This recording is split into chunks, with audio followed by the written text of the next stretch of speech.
Friends.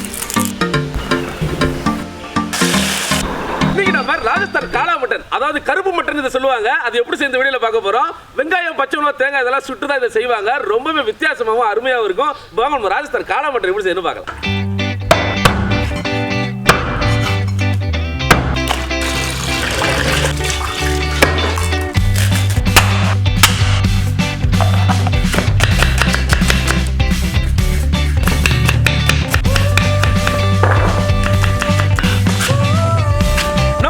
மீன் குழம்பு எப்படி famous, அதே மாதிரி ராஜஸ்தான்ல இந்த காளா கருப்பு மட்டன் ரொம்பவே ஃபேமஸ்.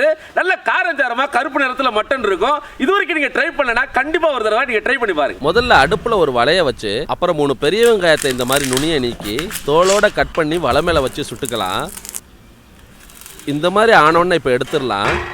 அடுத்து 3 பச்சை மிளகாயை சுட்டு எடுத்துக்கலாம். அப்புறம் 1/2 மூடி கொப்பரை தேங்காயை இதே போல சுட்டு எடுத்துக்கலாம். இப்போ அடுப்புல ஒரு பாத்திரத்தை வச்சு முழுமல்லி 4 டேபிள் ஸ்பூன், வெள்ளை எள்ளு 1 டேபிள் ஸ்பூன், சீரகம் 1 டேபிள் ஸ்பூன், 3 வரமிளகாய், அப்புறம் பட்டை கிராம்பு, ஏலக்காய், ஜாதி பத்திரி, அன்னாச்சி பூ, பிரிஞ்சி இலை இது எல்லாம் மொத்தமா 15 கிராம். இதுல சிறிதளவு உப்பு போட்டுக்கலாம். இப்ப கருகாம வறுத்து அதை மிக்சியில போட்டு அரைச்சி எடுத்து வச்சுக்கலாம். அடுத்து மிக்சி ஜாரை எடுத்து நாம சுட்ட வெங்காயம், கொப்பரை தேங்காய், பச்சை மிளகாய் இதுங்களை வெட்டி போட்டு அதோட 25 கிராம் வெட்டி வச்ச இஞ்சி பூண்டு 10வது நாள ஜாரை சேஞ்ச் பண்ணிக்கிறோம். அப்புறம் 1 டேபிள் ஸ்பூன் இப்ப நாம அரைச்ச மசாலா, கடைசியா ஒரு கைப்பிடி மல்லித்தலை, சிறிதளவு தண்ணி ஊத்தி எல்லாத்தையும் இந்த மாதிரி அரைச்சு எடுத்துக்கங்க. நம்ம சுட்ட பொருள் எல்லாத்தையுமே மேல சுட்ட தோலோட அப்படியே போட்டுக்கங்க. அப்பதான் நமக்கு கருப்பான மசாலா கிடைக்கும். அப்படி போட்டாதான் சாப்பிட்றதுக்கு டேஸ்டாவும் நல்லாவும் இருக்கும். நாங்க இன்னைக்கு 1 கிலோ மட்டனுக்குரிய மசாலா தான் இந்த வீடியோல சொல்லியிருக்கோம். யாரும் கன்ஃபியூஸ் ஆகிக்க வேணாம். இப்போ வாங்க நம்ம மட்டனை ப்ரிப்பேர் பண்ணிக்கலாம். மிக்சியை எடுத்துக்கங்க. இப்போ இதுல 25 கிராம் வெட்டி வச்ச இஞ்சி பூண்டு, அடுத்து 2 பச்சை மிளகாய், ஒரு கைப்பிடி மல்லித்தலை, சிறிதளவு தண்ணி ஊத்தி நைஸா அரைச்சு எடுத்து வச்சுக்கோங்க. ஒரு பாத்திரத்தை எடுத்துக்கலாம். மட்டன் 1 கிலோ, இதுக்கு மேல தேவையான உப்பு, சிறிதளவு மஞ்சள் தூள், இப்ப நம்ம அரைச்ச பச்சை மசாலாவை போட்டுக்கலாம். அதோட 100 ml தயிர். இப்ப எல்லாத்தையும் பிசைஞ்சு ஒரு 10 நிமிஷம் ஊற வச்சுக்கோங்க.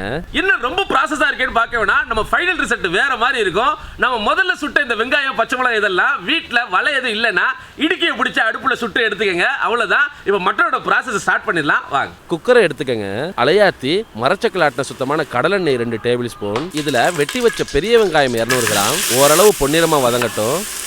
இப்போ 1 டேபிள் ஸ்பூன் நம்ம வறுத்த மசாலாவை போட்டு கிளறிக்கலாம். அப்புறம் இதுக்கு மேலே நம்ம ஊற வச்ச மட்டனை போட்டு கிளறி மட்டன் முங்கு வர தண்ணி ஊற்றி சிறிதளவு உப்பு போட்டு குக்கரை மூடி ஒரு 5-6 விசில் விட்டு வேக வச்சு எடுத்துக்கங்க. கடாய் எடுத்துக்கலாம். அலையாத்தி கடலெண்ணெய் 100 ml ஊற்றிக்கலாம். எண்ணெய் சூடானதும் நம்ம ரெடி பண்ணி வச்ச சுட்ட மசாலாவை போட்டுக்கலாம். கிளறிக்கிட்டே இருங்க. எண்ணெய் பிரிஞ்சு வரணும். இந்த மசாலா வந்து எண்ணெய் பிரிஞ்சு வரணும். இது கிட்டத்தட்ட 20 நிமிஷம் ஆகும். இப்போ எண்ணெய் பிரிஞ்சு வந்தது நம்ம வேக வச்ச மட்டனை கொட்டி தேவையான மட்டன் தண்ணியை ஊற்றி ஒரு கிளறி உப்பை சரி பார்த்து கடைசியா மல்லித்தலை தூவி இறக்கணும்னா ஆகா சுவையான ராஜஸ்தான் காளா மட்டன் ரெடி. இந்த மாதிரி எண்ணெய் கக்கணும். இப்போ நம்ம வேக வச்ச மட்டனை மட்டும் போட்டு நல்லா கிளறிக்கலாம். இதுக்கு மேலே நம்ம வேக வச்ச மட்டன் தண்ணியை ஊற்றிக்கலாம். நல்லா கிளறி மிக்ஸ் பண்ணுங்க. இதில் உப்பை செக் பண்ணிக்கோங்க. இந்த மாதிரி இருக்கணும். சிறிதளவு மல்லித்தலையை தூவி இறக்கிடலாம். அவ்வளோதான், சுவையான காளா மட்டன் ரெடி.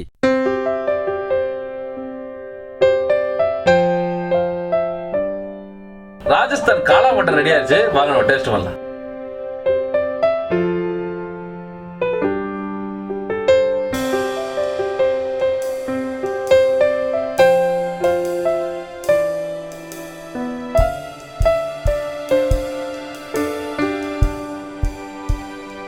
காளா மட்டன் அருமையா இருந்துச்சு. இதை நீங்க இட்லி, சப்பாத்தி, தோசை இதுங்களுக்கு செஞ்சு சாப்பிடலாம். முக்கியமா சப்பாத்திக்கு செஞ்சு சாப்பிடலாம். ரொம்பவே சூப்பரா இருக்கும். கண்டிப்பா இதை நீங்க ட்ரை பண்ணி பாருங்க. இந்த வீடியோ பிடிச்சா லைக் பண்ணுங்க, ஃப்ரெண்டுங்களை ஷேர் பண்ணுங்க, மறக்காம இதை ஃபாலோ பண்ணுங்க. அடுத்த வீடியோ சந்திப்போம். பாய்.